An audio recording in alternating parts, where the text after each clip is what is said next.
Hello दोस्तों, आपका अपना यूट्यूब चैनल एडुकेयर पॉइंट में एक बार फिर से स्वागत है। आज हम लोग पढ़ेंगे आर.एस. अग्रवाल के वस्तुनिष्ठ अंकगणित, जिसमें देखेंगे ऑपरेशन ऑन नंबर्स यानी कि संख्याओं पर संक्रियाएं। इससे पहले के क्लास में हम लोग देख चुके हैं 100 तक के सभी प्रश्नों को। आज देखेंगे उसके आगे के प्रश्नों को। तो यदि आप लोग वीडियो को पहली बार देख रहे हैं तो चैनल को सब्सक्राइब कर ले और बेल आइकन को भी दबा दे, जिससे कि सभी वीडियो का नोटिफिकेशन आप लोग को मिलता रहे। अब चलिए शुरू करते हैं आज का क्लास और देखते हैं आगे के प्रश्नों को। एक छात्र ने 987 को किसी संख्या से गुना करने पर गुणनफल 55, 99, 81 प्राप्त किया, जो त्रुटिपूर्ण था। इसमें दोनों 9 के अंक गलत है तथा शेष अंक सही है। सही उत्तर है। तो एक लड़का है जो 987 से किसी संख्या में गुना कर रहा है और गुना करने पर उसको कितना आ रहा है 55, 99, 81। यहाँ पर जो दोनों 9 है वह क्या है, गलत है। तो पूछा जा रहा है कि सही उत्तर क्या होगा। तो सबसे पहले हम क्या करेंगे, 987 का गुणनखंड कर लेंगे। तो यहां पर लगाएंगे 3 से, 3 तिये 9, 29 तिये 87। अब फिर किससे लगाएंगे, 7 से, तो 7 चौका 28, 7 49। तो 987 को हम लिख सकते हैं 3 गुने 7 गुने 47। तो जो संख्या 3 से 7 से और 47 से पूरा कटेगा, वह संख्या किससे कटेगा, 987 से। तो अब हम यहाँ पर ऑप्शन में देखेंगे कि कौन कौन ऑप्शन 3 से 7 से 47 से कट रहा है। तो सबसे पहले चेक करते हैं कि कौन कौन ऑप्शन जो है 3 से कट रहा है। तो 5, 5, 10, 3, 13, 13 और 6, 19, 19, 8, 27 और 1, 28। 3 से विभाज्यता का नियम होता है कि वैसी संख्या जिसके सभी अंकों का योग 3 से विभाजित हो, वह संख्या 3 से विभाजित होगी। तो यहाँ पर सभी अंकों का योग कितना आ रहा है, 28। तो 28 3 से नहीं कटेगा, इसका मतलब है कि यह 987 से भी नहीं कटेगा। अब दूसरा ऑप्शन को चेक करते हैं। 5, 5, 10, 5, 15 और 1, 16, 8, 24 और 1, 25। 25 भी 3 से नहीं कट रहा है, मतलब यह 987 से नहीं कटेगा। तीसरा ऑप्शन को चेक करते हैं। 5, 5, 10, 5, 15, 6, 21, 8, 29 और 1, 30। 30 3 से कट रहा है। अब अगला ऑप्शन को चेक करते हैं। 5, 5, 10, 6, 16, 5, 21, 8, 29 और 1, 30। यह भी 3 से पूरा कट रहा है। अब देखते हैं कि ये दोनों में से 7 से कौन कट रहा है। तो 55, 56, 81, इसमें भाग देते हैं 7 से, तो 7 49 बचेगा कितना, 6, 5, 7 नमा 63। यहाँ पर बच रहा है 2, 6। तो 7 तिये 21, 5, 8, 7 8 56, 2 1, 7 तिये 21। तो यह 7 से भी पूरा कट रहा है। अब देखते हैं 55, 65, 81, यह 7 से कट रहा है कि नहीं कट रहा है। तो 55, 65, 81, इसमें भाग देंगे 7 से, तो 7 49, 15 में से 9, तो कितना बचेगा, 6। 7 नमा 63, 3 यहाँ से लेंगे 5, 7 बचे 35, 8, 7 21, 7, 1 और 1, 11, फिर 7 21, 7, 4। यानी कि यह 7 से पूरा नहीं कट रहा है। इसका मतलब यह भी जो है 987 से नहीं कटेगा। तो इसका सही आंसर हो जाएगा ऑप्शन सी, 55, 56, 81, 3 से 7 से 47 से भी पूरा कट जाएगा। तो अब चलिए देखते हैं अगला क्वेश्चन। किसी संख्या को 13 से भाग देने पर 11 शेष बचते हैं। इसी संख्या को 17 से भाग देने पर 9 शेष बचते हैं। यह संख्या क्या है। तो कोई संख्या है जिसमें 13 से भाग देने पर शेष कितना बचता है, 11, और उसी संख्या में 17 से भाग देने पर शेष कितना बचता है, 9। तो इस तरीका से हम सबसे पहले लिख लेंगे और यहाँ पर अंतिम भाजक को मानेंगे, अंतिम भागफल को कितना मानेंगे, 1। अंतिम भागफल मान लेंगे 1। अब यहाँ पर भाज्य बराबर होता है भाजक गुने भागफल जोड़ शेष। तो यहाँ पर इधर वाला क्या है, भाजक, और इधर क्या बच रहा है, शेष। और अंतिम भागफल को हम कितना माने हैं, 1। तो भाज्य बराबर क्या होगा, भाजक गुने भागफल जोड़ शेष। तो 17 में 1 से गुना करेंगे, 17 इकाई 17 और 9 जोड़ देंगे, तो 17 और 9 कितना हो जाएगा, 26। अब फिर वही काम करेंगे, 13 में 26 से गुना करेंगे और 11 जोड़ देंगे। तो 13 में 26 से गुना करेंगे, 13 78, 13 दूना 26, 8 7 6, 13 का 3 हाथ में 1 2 और 1 3, 338। शेष कितना है 11, तो 11 को जोड़ देंगे, 8 और 1 9, 3 और 1 4 3, तो 349। तो इसका सही आंसर हो जाएगा ऑप्शन बी। अब चलिए देखते हैं अगला क्वेश्चन। एक संख्या को क्रमागत 4 तथा 5 से भाग देने पर क्रमशः 1 तथा 4 शेष बचते हैं। कोई संख्या है जिसमें 4 तथा 5 से भाग देने पर शेष कितना बचता है, 1 तथा 4। इस संख्या को क्रमागत 5 तथा 4 से भाग देने पर शेषफल क्या होगा। तो सबसे पहले हम क्या करेंगे, संख्या निकालेंगे। तो कहा गया है कि एक संख्या को 4 तथा 5 से भाग देने पर, 4 तथा 5 से भाग देने पर शेष कितना बचता है, 1 तथा 4। मतलब 4 से भाग देने पर शेष बचता है 1 और 5 से भाग देने पर शेष कितना बचता है, 4। तो इस तरीका से हम लिख लेंगे और अंतिम भागफल को हम मान लेंगे 1। तो भाज्य बराबर होता है भाजक गुने भागफल जोड़ शेष। तो इधर वाला क्या है, भाजक, और इधर है शेष।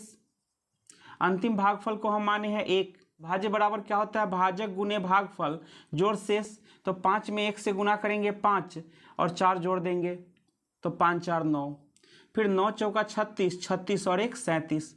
तो संख्या कितना निकल गया, 37। अब हम क्या करेंगे, 37 में भाग देंगे किससे, 5 तथा 4 से, और देखेंगे कि शेष कितना बच रहा है। तो सबसे पहले 5 से भाग देते हैं, तो 5 सत्ते 35, भागफल कितना आएगा 7 और शेष कितना बचेगा 2। अब भाग देंगे किससे, 4 से, तो 4 इकाई 4, भागफल कितना आएगा 1 और शेष कितना बचेगा 3। तो 5 तथा 4 से भाग देने पर शेष कितना बचेगा, 2 तथा 3। तो इसका सही आंसर हो जाएगा ऑप्शन बी। अब चलिए देखते हैं अगला क्वेश्चन। एक संख्या को क्रमागत 4 5 तथा 6 से भाग देने पर क्रमशः 2 3 4 शेष बचते हैं, वह संख्या है। तो कोई संख्या है जिसमें 4 5 तथा 6 से भाग देने पर शेष कितना बचता है, 2 3 और 4। तो अंतिम भागफल को हम मान लेंगे 1।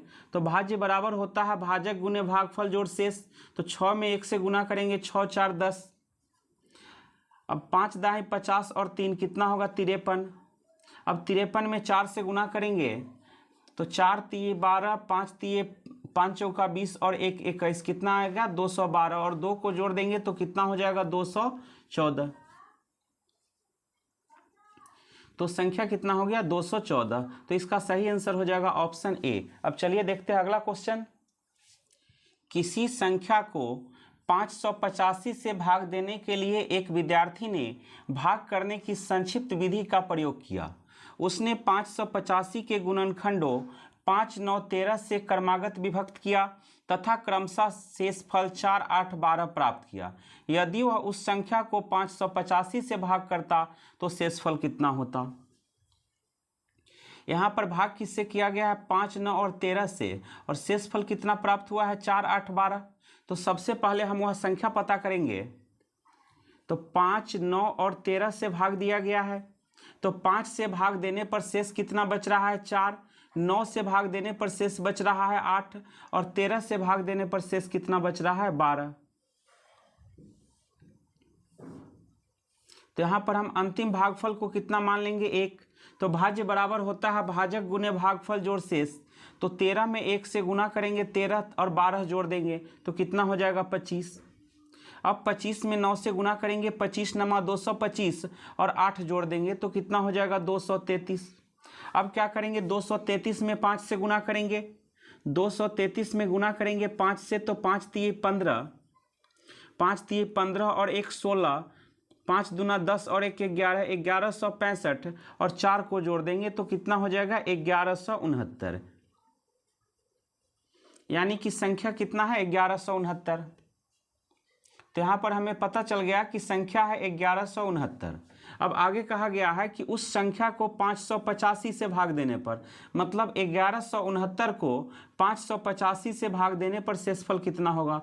तो चलिए 1169 को भाग देते हैं 585 से, तो एक बार में लगेगा कितना 585। तो 9 में से 5 घटाएंगे 4, 16 में से 8 घटेगा तो 8, 10 में से 5 घटेगा तो कितना बचेगा 5, यानी कि शेष कितना आएगा 584। तो इसका सही आंसर हो जाएगा ऑप्शन डी। अब चलिए देखते हैं अगला क्वेश्चन। निम्नलिखित संख्याओं में से कितनी संख्याएं 132 से पूर्णतः विभक्त होगी।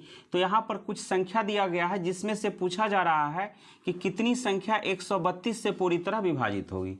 तो सबसे पहले हम क्या करेंगे, 132 का गुणनखंड कर लेंगे, 2 से लगाएंगे, कितना हो जाएगा 6 दूना 12, 6 दूना 12, फिर 2 से लगाएंगे तो 33 दूना 66, अब लगाएंगे 3 से तो 11। तो इसे हम लिख सकते हैं 2 दूनी 4 गुने 3 गुने 11। तो जो संख्या 4 से, 3 से और 11 से विभाजित होगी वह संख्या किससे पूरी तरह विभाजित होगी, 132 से। तो चलिए सबसे पहले देखते हैं कि इसमें से कौन कौन संख्या 4 से विभाजित है। जो 4 से विभाजित नहीं होगी वह 132 से भी विभाजित नहीं होगी। तो 4 से विभाज्यता का नियम है कि वैसी संख्या जिसके अंतिम 2 अंक 4 से विभाजित हो वह संख्या 4 से पूरी तरह विभाजित होगी। तो इसमें देखते हैं कि किस किस का अंतिम 2 अंक 4 से कट रहा है। तो 264 का अंतिम 2 अंक 64 है, यह 4 से कट रहा है। यहाँ भी 396 का अंतिम 2 अंक 96 है, तो यह भी 4 से कट रहा है। 462 का अंतिम 2 अंक है 62, तो यह 4 से नहीं कटेगा, इसका मतलब यह 132 से भी नहीं कटेगा। 792 का अंतिम 2 अंक 92 है, यह भी 4 से कट रहा है। 68 है यहाँ पर, तो 17 चौका 68, ये भी कट रहा है। 78, तो 78 4 से नहीं कटेगा, इसका मतलब यह 132 से भी नहीं कटेगा। यहाँ पर 84 है, ये भी 4 से कट रहा है। 36 भी 4 से कट रहा है। अब देखेंगे कि 3 से कौन कौन संख्या विभाजित है। तो 3 से विभाज्यता का नियम है कि वैसी संख्या जिसके सभी अंकों का योग 3 का गुणज हो। तो इसमें देखते हैं कि किस किस का अंकों का योग 3 का गुणज है। तो 2 और 6, 8 4 12, मतलब यह 3 से कट रहा है। 9 3 12 6 18, यह भी 3 से कट रहा है। 9 7 16 2 18, यह भी 3 से कट रहा है। 9 6 15, 9 और 6 15, 15 और 8 23, 23 3 से नहीं कट रहा है, इसका मतलब यह भी जो है 132 से नहीं कटेगा। अब देखते हैं 5 और 1 6, 6 और 8 14, 4 18, यह 3 से कट रहा है। 6 3 9 3 12 6 18, यह भी 3 से कट रहा है। तो यहाँ पर अभी तक 3 संख्या मिल गया है जो 132 से नहीं कटेगा। 462, 968, 2178। अब देखते हैं कि इसमें से जो संख्या बचा हुआ है उसमें से 11 से कौन कौन कट रहा है। तो 2 और 4 6, और यहाँ भी कितना है 6। तो 11 से विभाज्यता का नियम होता है कि वैसी संख्या जिसके सम तथा विषम स्थानों के अंकों का अलग अलग योग का अंतर 0 या 11 का गुणज हो। तो यहाँ पर जोड़ते हैं 2 और 4 6, यहाँ भी कितना है 6, मतलब यह 11 से कट जाएगा। 6 3 9, यहाँ भी 9 है, 11 से कट जाएगा। 7 और 2 9, यह भी 11 से कट रहा है। अब यहाँ पर देखते हैं 5 और 8, 8 5 13, और इधर कितना आ रहा है 4 और 1 5। तो 13 और 5 में कितना का अंतर है 8 का, मतलब यह 11 से नहीं कटेगा। तो 11 से नहीं कटेगा मतलब 132 से भी नहीं कटेगा। अब इसको चेक करते हैं। 6 और 3 9, 3 और 6 9, दोनों का अंतर कितना आ रहा है 0, इसका मतलब यह 11 से विभाजित होगा। तो यहाँ पर पूछा गया था कि कितनी संख्या है जो 132 से विभाजित होगी। तो 132 से विभाजित होने वाला है 264, 396, 792 और 6336। तो क्या वो संख्या हो गया 1 2 3 4। तो इसका सही आंसर हो जाएगा ऑप्शन ए। अब चलिए देखते हैं अगला क्वेश्चन। 3 अंकों की कितनी संख्याएं 6 से पूर्णतः विभक्त होगी। मतलब 3 अंकों की कितनी संख्या है जो 6 से पूरी तरह विभाजित होगी। तो सबसे पहले हम लिख लेते हैं 3 अंकों की सबसे छोटी संख्या। तो 3 अंकों की सबसे छोटी संख्या कितना है 100, और 3 अंकों की सबसे बड़ी संख्या कितना है 999। दोनों में हम क्या करेंगे 6 से भाग देंगे। तो 6 इकाई 6, 10 में से 6 घटाएंगे 4 0, फिर 6 से 6 1 36, शेष बच गया कितना 4। यहाँ पर भागफल कितना आ रहा है 16। फिर अब क्या करेंगे 999 में भी 6 से भाग देंगे। 6 इकाई 6, 9 में से 6 घटाएंगे तो कितना बचेगा 3 और 9, तो 6 1 36, यहाँ पर कितना बच जाएगा, 9 में से 6 घटाएंगे 3 और 9, तो 6 36। तो 3 अंकों की सबसे छोटी संख्या 100 है, इसमें 6 से भाग देने पर भागफल कितना आ रहा है 16। और 3 अंकों की सबसे बड़ी संख्या है 999, इसमें 6 से भाग देने पर कितना आ रहा है 166। अब हम क्या करेंगे, दोनों भागफल को घटा लेंगे, तो 166 में से 16 घटाएंगे तो कितना हो जाएगा 50, 150। मतलब 3 अंकों की 150 संख्या है जो 6 से पूरी तरह विभाजित होगी। तो इसका सही आंसर हो जाएगा ऑप्शन बी। अब चलिए देखते हैं अगला क्वेश्चन। प्रथम 45 प्राकृत संख्याओं का योग होगा। तो यहाँ पर प्रथम 45 प्राकृत संख्याओं का योग पूछा जा रहा है। तो प्रथम n प्राकृत संख्याओं का योग बराबर फॉर्मूला होता है n इंटू n प्लस 1/2। तो यहाँ पर n कितना है 45, 45 प्राकृत संख्याओं का योग पूछा जा रहा है, तो n है 45। तो योग कितना हो जाएगा n इंटू n प्लस 1, यानी कि 45 गुने 45 और 1 कितना हो जाएगा 46/2। तो 23 दूना 46। अब क्या करेंगे, 45 में हम गुना कर देंगे 23 से, तो 5 तिये 15, 4 तिये 12 और 1 13, 135। फिर 45 दूना 90, तो 5 3 9 और 1 10, तो कितना हो जाएगा 1035। तो इसका सही आंसर हो जाएगा ऑप्शन ए। अब चलिए देखते हैं अगला क्वेश्चन। 1 से 31 के बीच सभी सम संख्याओं का योग कितना है। तो यहाँ पर पूछा गया है कि 1 से 31 के बीच जितना भी सम संख्या है सबका योग। तो 1 से 31 के बीच का सभी सम संख्या को हम लिख लेते हैं। तो 1 से 31 के बीच के सम संख्या है 2 जोड़ 4 जोड़ 6 जोड़ 8, कहाँ तक 30 तक। तो यहाँ पर कुल कितना संख्या है ये निकाल लेते हैं हम सबसे पहले। तो कुल संख्या को बोलते हैं n। n बराबर फॉर्मूला होता है अंतिम संख्या माइनस प्रथम संख्या बटा सर्वांतर। दो लगातार पदों के बीच के अंतर को सर्वांतर कहते हैं, जोड़ 1। तो सबसे पहले हम क्या निकालेंगे n। तो अंतिम संख्या कितना है 30 और प्रथम संख्या कितना है 2 बटे सर्वांतर। तो सर्वांतर कितना है 4 में 2 घटा देंगे, या 6 में 4 घटाएंगे, या 8 में 6 घटाएंगे, तो कितना आएगा 2 जोड़ 1। तो 30 में 2 घटाएंगे 28, 28 में 2 से भाग देंगे 14 जोड़ 1, तो कितना हो गया 15। तो जब भी क्रमागत संख्याओं का योग निकालना हो तो सबसे पहले हम क्या करेंगे, n निकालेंगे, उसके बाद निकालेंगे योग। तो योग का फॉर्मूला होता है अंतिम संख्या प्लस प्रथम संख्या, अंतिम संख्या प्लस प्रथम संख्या गुने n/2। तो यहाँ पर अंतिम संख्या कितना है 30 और प्रथम संख्या कितना है 2। n हम निकाल चुके हैं कितना 15, भाग देंगे किससे 2 से। तो 30 और 2 32 गुने 15/2। अब यहाँ पर 32 को 2 से काट देंगे, 16 दूना 32। अब गुना करेंगे 16 में 15 से, तो 16 में 15 से गुना करेंगे तो कितना आ जाएगा 240। तो इसका सही आंसर हो जाएगा ऑप्शन सी। अब चलिए देखते हैं अगला क्वेश्चन। 51 जोड़ 52 जोड़ 53 जोड़ 54 जोड़ 100, यानी कि 51 से लेकर के 100 तक के सभी प्राकृतिक संख्याओं को जोड़ना है। तो यहाँ पर सबसे पहले हम निकालेंगे n।